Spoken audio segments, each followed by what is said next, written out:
Hello everyone, welcome again to our YouTube channel ज्ञान सागर academy. आज हम कवर करने जा रहे हैं आपके साइंस पार्ट 2 से 8th chapter that is cell biology and biotechnology. आज हम बेसिक से एडवांस तक जाएंगे। कुछ भी डाउट इस सेशन के बाद आई होप आपको नहीं रहेगा, इतना मैं क्लियर करने की कोशिश करूंगी। सबसे पहले डायरेक्ट चैप्टर में जाने से पहले एक थोड़ा सा रिवाइज कर लेते हैं कि सेल मतलब क्या, टिश्यू मतलब क्या, क्योंकि वो डेफिनेशंस भी आपको इस चैप्टर के स्टार्टिंग में दी हुई है। What is cell? बचपन से पढ़ते आ रहे हैं कि cell is nothing but the structural and functional unit of life. ये तो हमें पता है क्योंकि हर एक सेल के पास खुद का न्यूक्लियस होता है और वी नो दैट न्यूक्लियस के अंदर डीएनए प्रेजेंट होता है। उसका डीएनए का, आरएनए का, प्रोटीन का क्या इंपॉर्टेंस है वो हम जैसे वीडियो में आगे आगे बढ़ते जाएंगे वैसे कवर करेंगे। सबसे पहले आते हैं टिश्यू में। आपने 9th स्टैंडर्ड में पढ़ा होगा कि व्हाट इज टिश्यू। बहुत सारे सेल्स, उसको मैं ग्रुप ऑफ सेल्स भी बोल सकती हूँ। जब बहुत सारे सेल्स इकट्ठा आके मिल जाते हैं तब हम उसे कहते हैं tissue. Group of cells come together to form a tissue. बहुत सारे टिश्यू साथ में आ जाते हैं तो वो बन जाता है ऑर्गन, और जब बहुत सारे ऑर्गन साथ में आ जाता है तो वो बनता है ऑर्गन सिस्टम्स। टिश्यू की डेफिनेशन हम कैसे लिख सकते हैं? They are nothing but group of cells. बहुत सारे सेल्स ग्रुप बना के टिश्यू फॉर्म कर लेते।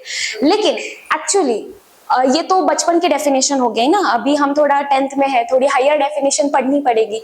लेकिन सारे के सारे सेल्स एक साथ आके हमारे टिश्यू तो बन जाते हैं, लेकिन उन सेल्स में क्या कैपेबिलिटी होनी चाहिए? तो फर्स्ट ऑफ ऑल ग्रुप में जितने भी सारे सेल्स हैं उनका ओरिजिन सेम होना चाहिए, उनका स्ट्रक्चर सेम होना चाहिए और उनका फंक्शन भी सेम होना चाहिए। इनका मीनिंग क्या है ये मैं बता देती हूँ, पहले हम प्रॉपर पूरी डेफिनेशन कंप्लीट करते हैं। Tissue is nothing but the group of sales having same और कॉमन, तीन चीजें उनमें सेम होनी चाहिए। क्या क्या? मेरे साथ रिवाइज करना। First, it should have same origin, then structure and then function.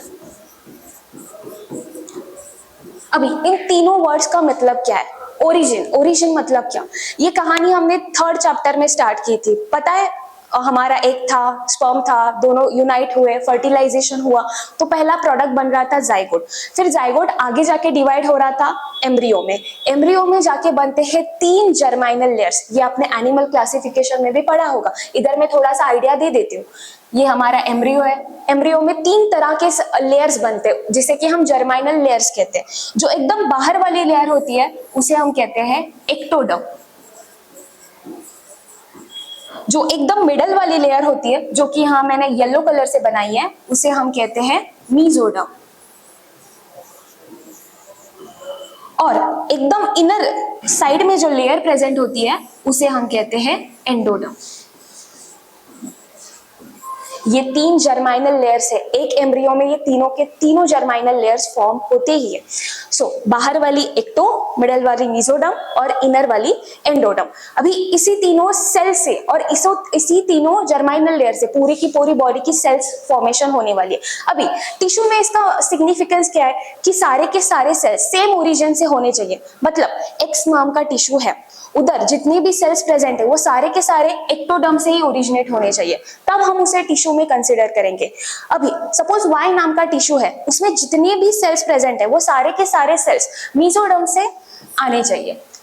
ये ओरिजिन का मतलब होता है। जो सेल्स टिश्यू बना रहे ग्रुप ऑफ सेल्स, उनका ओरिजिन सेम होना चाहिए। आइदर वो एक्टोडर्म से आने चाहिए, आइदर वो मीजोडर्म से आने चाहिए और आइदर वो एंडोडर्म से आने चाहिए। ये हो गया ओरिजिन का मतलब। अभी आते हैं स्ट्रक्चर वर्ड पे। स्ट्रक्चर मतलब क्या? एक टिश्यू है, उसमें ग्रुप ऑफ सेल्स है। अभी सारे के सारे सेल्स का स्ट्रक्चर सेम होना चाहिए। अगर सारे सेल्स सर्कुलर है तो उस टिश्यू में सारे के सारे सेल्स का स्ट्रक्चर सर्कुलर होना चाहिए। ऐसा नहीं कि इधर ट्रायंगुलर शेप वाला या स्क्वायर शेप वाला सेल आके बैठ गया, तो वो होता है सेम स्ट्रक्चर। तो इसे हम हटा देते हैं क्योंकि ग्रुप टिश्यू में जो जितने भी सेल्स है उनका स्ट्रक्चर सेम ही होगा, आइदर सर्कुलर होगा और स्क्वायर। सारे के सारे उसी शेप के, उसी स्ट्रक्चर के होने चाहिए। नेक्स्ट आता है फंक्शन।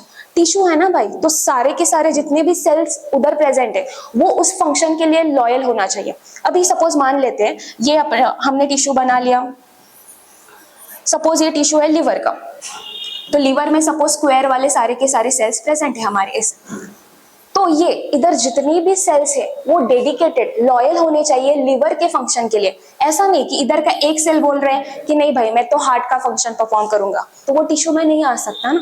तो आई होप ये बेसिक डेफिनेशन आपको एक्सप्लेनेशन के साथ समझ में आई होगी। एक बार फिर से रिवाइज करवा देती हूँ। टिश्यू मतलब the group of sales having same, तीन चीजें इंपॉर्टेंट है। क्या क्या सेम होना चाहिए? फर्स्ट तो ओरिजिन, ओरिजिन में मैंने बताया 3 जर्माइनल लेयर्स, देन स्ट्रक्चर सेम होना चाहिए एंड देन फंक्शन सेम होना चाहिए। ये बेसिक डेफिनेशन है हमारे टिश्यू की। अभी आ जाता है नेक्स्ट जो डेफिनेशन आपकी बुक में दी हुई है, दैट इज साइटोलॉजी। सेल का स्ट्रक्चर, सेल में कौन कौन से ऑर्गेनेलीज होते हैं, मतलब सेल में कौन कौन सा माल मसाला होता है, वो हम बचपन से पढ़ते आए हैं, राइट। तो सेल का स्ट्रक्चर मतलब प्लांट सेल अलग होता है, एनिमल सेल अलग होता है, आपने लोअर क्लासेस में पढ़ा होगा। प्लांट सेल में अगर वो डिफरेंस आपको पता है तो आप नीचे कमेंट में भी कर सकते हो कि प्लांट सेल और एनिमल सेल में बेसिक डिफरेंस क्या है। एक डिफरेंस मैं यहाँ पर ही बता देती हूँ कि प्लांट सेल में सेल वॉल प्रेजेंट होती है, whereas in animal cell wall absent होती है। ये हो गया स्ट्रक्चर के बारे में। अभी टाइप्स के बारे में, प्रोकैरियोटिक सेल होती है, यूकैरियोटिक सेल होती है, right. And then different organelle, cell में बहुत सारे ऑर्गेनेली होती है ना, कौन कौन से होते हैं? Mitochondria, lysosome, vacuole, right. जो जितना भी माल मसाला सेल के अंदर है उस सारे के सारे स्टडी को हम लोग कहते हैं साइटोलॉजी। अभी मैंने जो कहा उसे वर्ड्स में लिखते हैं। तो साइटोलॉजी मतलब क्या? सी लॉजी, अरे लॉजी वर्ड का मीनिंग है यहाँ पे टू स्टडी, और साइटो का मतलब है यहाँ पे सेल। तो बेसिक डेफिनेशन क्या बन गए? सेल की स्टडी को हम लोग क्या कहेंगे? साइटोलॉजी। अभी इसकी प्रॉपर डेफिनेशन बनाते हैं। इसमें हम लोग क्या क्या स्टडी करने वाले हैं? द स्टडी ऑफ, मेरे साथ साथ रिपीट करते जाना सो आपका यहाँ ही लर्न हो जाएगा। The study of structure, then types and organelles which are present in cell is called as cytology. Structure मतलब प्लांट सेल है, एनिमल सेल है, तो उन दोनों का कॉम्पोजिशन क्या डिफर करता है। टाइप्स मतलब prokaryotic cell, eukaryotic cell, organelles मतलब उसमें कौन कौन से सेल में ऑर्गेनेलीज आते हैं, उसकी उन सारी स्टडी को हम लोग क्या कहते हैं? साइटोलॉजी। आई होप आपको ये बेसिक चीजें यहाँ पे समझ आई होगी। अभी हम चलते हैं डायरेक्ट अपने एक्चुअल टॉपिक पे, that is stem cells. Okay, stem cells क्या होता है? इसके लिए मैं अलग स्लाइड यूज करना चाहूंगी। स्टेम सेल्स, ओके, फिर से थर्ड चैप्टर वाली कहानी, स्पर्म और एग का union, that is fertilisation. Fertilisation के बाद हमें मिलता है zygote, correct. Zygote single cell होता है, सिंगल सेल, बेबी का जो फर्स्ट सेल है वो जाइगोट है, राइट। जाइगोट आगे जाके डिवाइड हो जाएगा, डिवाइड होते होते वो एक नया स्ट्रक्चर फॉर्म कर लेता है। अभी जाइगोट किस डिवीजन से डिवाइड होता है? तो माइटोसिस से। यहाँ पे क्या हो जाएगा? माइटोसिस। हम क्या देख रहे हैं, मैं फिर से एक बार रिवाइज करवा देती हूँ। हम देख रहे हैं कि जाइगोट बना। जाइगोट कैसे बना? Fertilisation of male and female gamete. Zygote अब डिवाइड होकर आगे जाके पूरा बच्चा बनने वाला है ना, लेकिन जाइगोट तो हमारा सिंगल सेल है, तो जाइगोट में होने वाला है माइटोसिस। आपको पता है माइटोसिस में 1 से 2 सेल बनते हैं, 2 से 4 एंड सो ऑन। ऐसे ही सेल का क्या हो जाएगा? डिवाइडेशन। फिर हमारे पास पहले 2 सेल आएंगे, फिर 4 सेल आएंगी, फिर 8 सेल आ सकते हैं, राइट। मतलब सेल डिवाइड कर रहे हैं। अभी इसको हम जाइगोट नहीं बोल सकते ना, क्योंकि जाइगोट तो सिंगल सेल है। जब बहुत सारे मल्टीपल डिविजन्स होने के बाद उसमें 8-16 सेल्स आ जाएंगे, तब हम उस स्ट्रक्चर को बोलेंगे एम्ब्रियो। अभी एक वर्ड ध्यान में रखना, एम्ब्रियो हमने थर्ड चैप्टर में भी सीखा है। यहाँ पे embryo is also called as, embryo का एक दूसरा नाम है, दैट इज ब्लास्टोसिस्ट। ब्लास्टो और ब्लास्टोसाइट। जाइगोट डिवाइड होके कौन सी डिवीजन शो की? माइटोसिस। माइटोसिस से वो एक ball of mass of cell बना, उसे हम कह रहे हैं एम्ब्रियो। सो कैन आई से अभी एम्ब्रियो में बहुत सारे सेल्स प्रेजेंट है या ग्रुप ऑफ सेल्स प्रेजेंट है। अभी तक इतना याद रहा? फाइन। अभी मैं एक एम्ब्रियो बनाने जा रही हूँ। इसमें सपोज मान लेते कि 8 सेल्स प्रेजेंट है। एम्ब्रियो फिर आगे जाके इम्प्लांट होने वाला है यूटेरस की इनर वॉल में, दैट इज ऑन एंडोमेट्रियम। अभी यहाँ पे देखो ये एम्ब्रियो है, suppose embryo nothing but blastocyst, और उसमें मास ऑफ सेल्स है, ग्रुप ऑफ सेल्स है। इस एम्ब्रियो से ही कैन यू इमेजिन, अगर हम देखें कोई बच्चा देखा तो उसको कितने सारे ऑर्गन्स होते हैं, उसमें कितने सारे टिश्यूज प्रेजेंट है, कितने सारे सेल्स प्रेजेंट है, तो वो सारे के सारे इस एम्ब्रियो से बनने वाले हैं।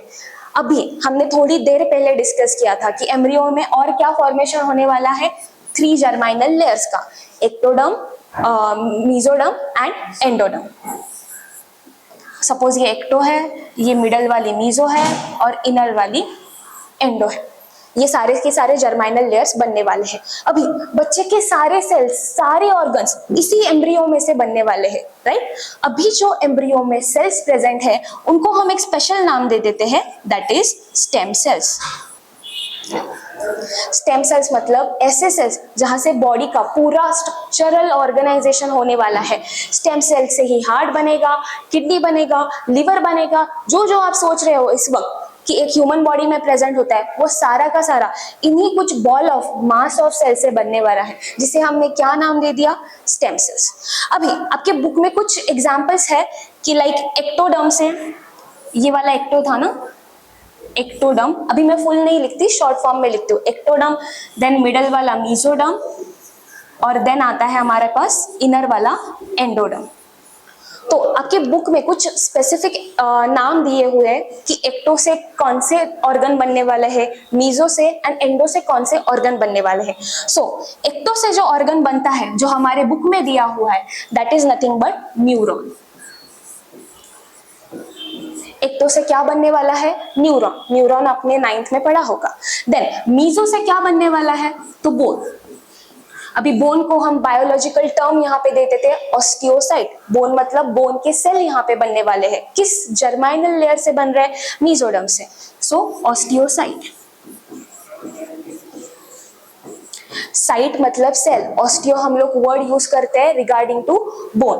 एंड एंडोडर्म, एंडोडर्म से क्या बनने वाला है, सो लिवर। जैसे यहाँ पे बोन का साइंटिफिक नेम था ऑस्टियोसाइट, सॉरी साइंटिफिक नेम नहीं, हम लोग बायोलॉजी की टर्म में ऐसा बोलते हैं। सो लिवर में कौन से सेल्स होते हैं, हिपैटोसाइट, हिपैटोसाइट। अभी आप बोलोगे न्यूरॉन, बोन, लिवर, यही 3 प्रेजेंट है क्या ह्यूमन बॉडी में, नहीं, बाकी के बहुत सारे हैं ना, लेकिन 10th के लेवल को इतना याद रखना है कि एक्टो से न्यूरॉन बनने वाले हैं, मीजो से बोन सेल्स मतलब ऑस्टियोसाइट बनने वाले हैं, और एंडो से, एंडोडर्म से लिवर मतलब हिपैटोसाइट, लिवर के सेल्स बनने वाले। ये याद रखना है, ये एमसीक्यू में आ सकता है, ऑब्जेक्टिव का क्वेश्चन यहाँ से बन सकता है। अभी के लिए, फिलहाल के लिए हमारे पास 3 ही है, तो 3 याद रखने में क्या प्रॉब्लम है, ओके। अभी आ जाते हैं फिर से स्टेम सेल्स के पास।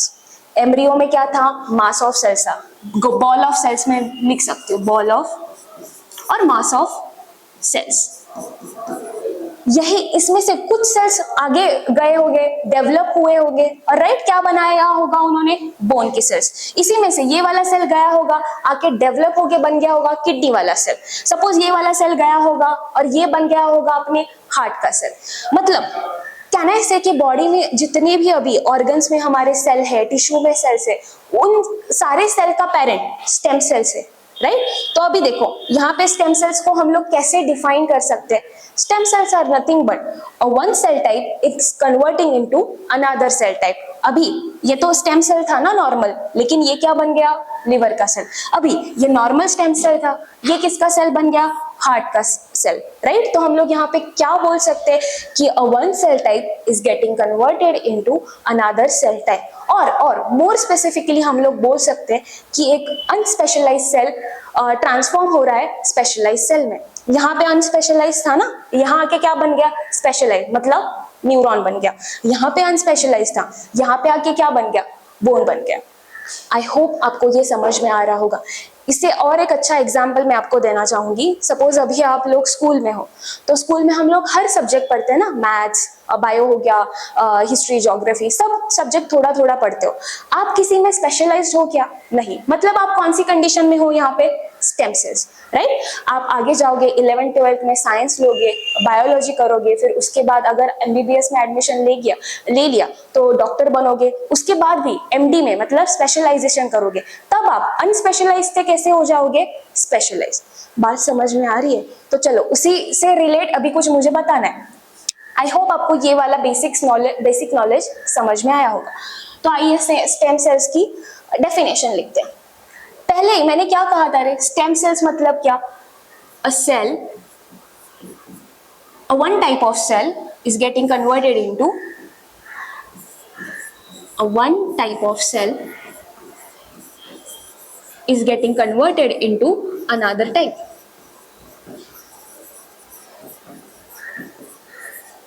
राइट, और स्पेसिफिकली क्या बोला था, मतलब अनस्पेशलाइज्ड से वो लोग क्या हो रहे हैं, अनस्पेशलाइज्ड सेल से वो कैसे हो रहे हैं स्पेशलाइज्ड सेल।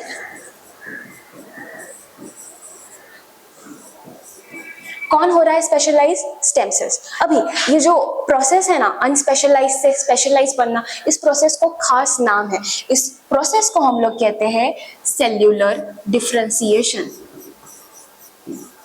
Cellular differentiation.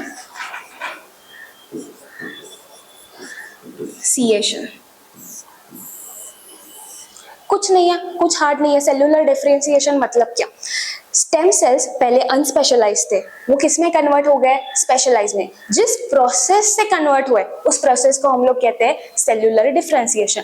हमारे एग्जांपल से रिलेट करते हैं। हम लोग स्कूल में कैसे हैं? अनस्पेशलाइज, सारे सब्जेक्ट थोड़े थोड़े पढ़ रहे हैं ना, एक सब्जेक्ट में स्पेशलाइजेशन नहीं है हमारा, तो हम उधर कैसे हैं? अनस्पेशलाइज। आगे जाके आप जब डॉक्टर इंजीनियर बनोगे सॉफ्टवेयर, तो आप स्पेशलाइज्ड हो जाओगे। किस प्रोसेस से स्पेशलाइज हुए? तो सेल्यूलर डिफरेंशिएशन। आई होप आपको ये पॉइंट समझ में आया होगा। अभी ये सेल्यूलर डिफरेंशिएशन क्यों हुआ, यहाँ पे देखिए, ये एम्ब्रियो में जितने भी सेल्स थे उनके पास कुछ कैपेबिलिटी थी कि वो कुछ आगे जाके स्पेशलाइज्ड सेल बन सके। ये वाले उनको अभी कुछ आता पता नहीं था ना कि करना क्या है लाइफ में, क्या बॉडी के कौन से पार्ट बनाने, कौन से सेल्स बनाने, तो उनको कुछ पता नहीं था। तो अगर उन्होंने अनस्पेशलाइज से स्पेशलाइज हुआ है, क्यों? क्योंकि उनके पास कैपेबिलिटी थी। तो उस कैपेबिलिटी को, किसके पास है कैपेबिलिटी? स्टेम सेल के पास है। उस कैपेबिलिटी को हम लोग बोलते हैं प्लूरिपोटेंसी। प्लूरिपोटेंसी।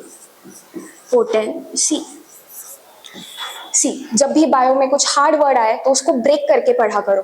पोटेंसी, पोटेंसी मतलब पोटेंशियल, कैपेबिलिटी। प्लूरी का मतलब होता है यहाँ पे मल्टीपल कैपेबिलिटी। अभी सपोज ये वाली सेल है, इसमें बहुत सारे कैपेबिलिटी है ना, वो जो चाहे वो सेल बन सकती है। उसको लगा वो न्यूरॉन बनना चाहती है तो न्यूरॉन बने, उसको लगा वो हार्ट बनना चाहती है तो हार्ट बने, राइट। उस एबिलिटी को हम लोग कहते हैं प्लूरिपोटेंसी। वो एबिलिटी किसके पास है? तो स्टेम सेल्स के पास है। स्टेम सेल्स कहाँ पे है? अभी एम्ब्रियो में है। एक बार फिर से क्या देखा हमने यहाँ पे, फिर से बात कर लेते हैं। Stem cells, stem cells are nothing but in which one cell is getting converted into another cell. More specifically बोले तो एक अनस्पेशलाइज्ड सेल कन्वर्ट हो रहा है स्पेशलाइज में। किस प्रोसेस से हो रहा है? तो सेल्यूलर डिफरेंशिएशन से। और क्यों हो रहा है? क्योंकि उनके पास एक कैपेबिलिटी थी, उनके पास एक एबिलिटी थी, और उस एबिलिटी का नाम हमने क्या रख दिया था? प्लूरिपोटेंसी।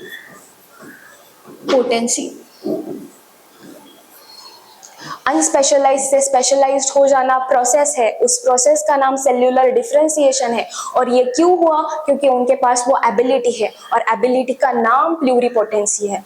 Process cellular differentiation, ability pluripotency. I hope आपको इतना समझ में आया होगा। अभी स्टेम सेल्स के ना दो टाइप पढ़ते हैं। अभी हमने सिर्फ एम्ब्रियो के बारे में बोला ना, स्टेम सेल्स के आगे जाके फिर से दो टाइप पढ़ते हैं on the basis of what, कि वो कहाँ पे मिलते हैं। अभी आप लोग सोचोगे कि ये स्टेम सेल्स सिर्फ एम्ब्रियो में है क्या, अडल्ट बॉडी में नहीं है क्या? नहीं, अडल्ट बॉडी में भी आपको स्टेम सेल्स मिलेंगे। So depending upon its source they have been divided into two types. So पहला टाइप आता है ऑब्वियसली जो अभी हमने देखा, that is embryonic stem cells.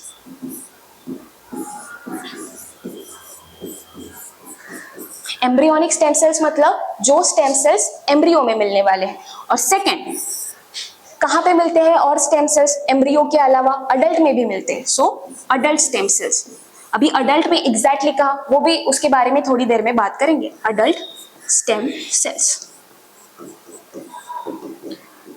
Embryonic stem sales को अभी हमने डिटेल में देखा। एम्ब्रियोनिक स्टेम सेल्स क्या है? ऐसे स्टेम सेल्स जो एम्ब्रियो में मिलने वाले हैं, राइट। अडल्ट स्टेम सेल्स मतलब अभी हमारे ह्यूमन बॉडी में ऐसी कौन कौन सी जगह है, ऐसी कौन कौन सी लोकेशन है जहां पे स्टेम सेल्स मिलने वाले हैं। तो 3 जगह मैं यहाँ पे डिस्कस करने जा रही हूँ, वो ऑब्जेक्टिव में या एमसीक्यू में 100% पूछ सकते हैं। सो पहली लोकेशन है अडल्ट में जहां पे आपके स्टेम सेल्स मिलेंगे। So first is red bone marrow. Red bone marrow, अभी ये क्या होता है रेड बोन मैरो? आपको पता है हमारे हर किसी के पास बोन है। अभी थोड़ा सा रेड बोन मैरो के बारे में बता देती हूँ। सपोज ये बोन है, ह्यूमन बोन है ऐसा अज्यूम कर लो, लग रही तो कुत्ते की हड्डी है, बट ठीक है मेरा ड्राइंग अभी ऐसा है, काम चला लो।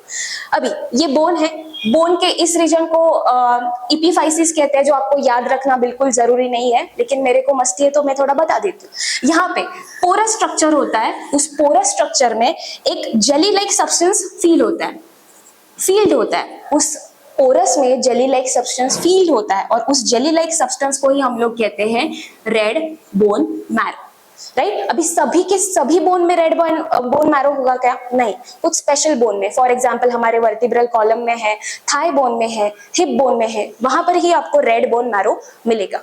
रेड बोन मैरो समझा? बोन के अंदर liquid jelly like substance present है, इतना याद रखा तो भी बहुत इनफ है। बोन के अंदर एक jelly like liquid substance present है जिसे हम कहते हैं रेड बोन मैरो। अभी उसका फंक्शन बहुत ही इंपॉर्टेंट फंक्शन है इसका। आपको पता है हमारे बॉडी में 3 तरह के ब्लड सेल्स हैं, मेरे साथ बोलना, RBC, WBC and platelets. RBC मतलब रेड ब्लड सेल, डब्ल्यूबीसी मतलब white blood cell, and platelets को प्लेटलेट्स ही बोलो, उसका अलग नाम है थ्रोम्बोसाइट, वो याद रखने की जरूरत नहीं। तो ये तीनों के तीनों ब्लड सेल का फॉर्मेशन बॉडी के किस ऑर्गन से होता है? तो रेड बोन मैरो से होता है। So red bone marrow is very very important for the formation of blood cells. इसका फंक्शन पूछा तो भी हमने यहाँ पे डिस्कस कर लिया है, सो आई होप आप एग्जाम में वो अटेम्प्ट करके आओगे। रेड बोन मैरो बोन में अपना जेली लाइक मटेरियल होता है, उसका फंक्शन क्या है? बॉडी के जितने भी ब्लड सेल्स प्रेजेंट है, आरबीसी, डब्ल्यूबीसी, प्लेटलेट, वो सारे के सारे सेल्स रेड बोन मैरो से बनते हैं, क्योंकि रेड बोन मैरो में प्रेजेंट है स्टेम सेल्स। सेकेंड लोकेशन आता है अडल्ट में जहां पे आपके स्टेम सेल्स मिलते हैं, that is adipose connective tissue. Adipose connective tissue, adipose connective tissue भी आपने 9th में सीखा होगा। सिंपली अपन चर्बी बोलते हो, चर्बी, फैट, तो वो है एडिपोज कनेक्टिव टिश्यू के अंदर भी आपको स्टेम सेल्स मिलेंगे। और थर्ड है best location, that is blood. Blood में भी थोड़ी फार अमाउंट में स्टेम सेल्स मिल जाते हैं। सो अभी हमने depending upon the source stem cells के टाइप पढ़ लिए। एक होता है एम्ब्रियोनिक स्टेम सेल्स और दूसरा होता है adult stem cells. Embryonic stem cells मतलब एम्ब्रियो में जो सेल्स होते हैं वो। अडल्ट स्टेम सेल्स के 3 location, red bone marrow, adipose connective tissue और ब्लड, तीनों के तीनों लोकेशन प्लीज याद रखना, ऑब्जेक्टिव के लिए बहुत बहुत इंपॉर्टेंट है। आई होप आपको स्टेम सेल्स उसके लोकेशन समझ में आए होंगे। अभी आपको लग रहा होगा कि ये स्टेम सेल्स हम लोग क्यों पढ़ रहे हैं, इसका कुछ तो सिग्निफिकेंस होना चाहिए ना। तो है, वेट, उसका भी खुलासा करेंगे, उसका क्या राज है वो भी बताऊंगी। अभी ये समझ में आया तो आगे बढ़ते हैं। अभी स्टेम सेल्स को प्रिजर्व करना, ओके, यहाँ पे एक बात मैं बताना भूल गई। चलो दो टाइप्स तो हमें पता चल गए, एम्ब्रियोनिक स्टेम सेल्स और अडल्ट स्टेम सेल्स। इसके अलावा भी कहाँ पे स्टेम सेल्स होते हैं क्या? फर्स्ट ऑफ ऑल थोड़ी सी बैकग्राउंड स्टोरी जान लेते हैं। अगर एम्ब्रियो से स्टेम सेल्स निकालने हैं तो अगर वो प्रेगनेंसी नेचुरल वे से कंसीव हुई है तो उस टाइम हम लोग एम्ब्रियो नहीं निकाल सकते, राइट, क्योंकि वहां पे पता नहीं होता। लेकिन याद करो वो दिन आईवीएफ के, इन विट्रो फर्टिलाइजेशन के, वहां पे हम लोग पेट्री डिश में बहुत सारे एम्ब्रियो बना रहे थे, राइट। तो उसमें से 2-3 एम्ब्रियो में से हम लोग वो स्टेम सेल्स को प्रिजर्व करके रख सकते हैं। प्रिजर्व क्यों करना है इसका सस्पेंस भी आ रहा है एपिसोड में, वेट, लेकिन प्रिजर्वेशन की मेथड भी बता देती हूँ।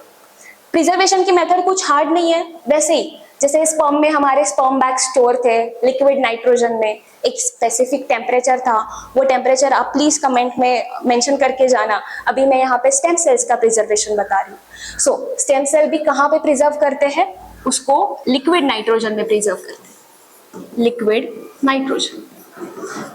और टेम्परेचर क्या होता है उसका, सो टेम्परेचर होता है हमारे लिक्विड नाइट्रोजन में -135 degree Celsius to -190 degree Celsius.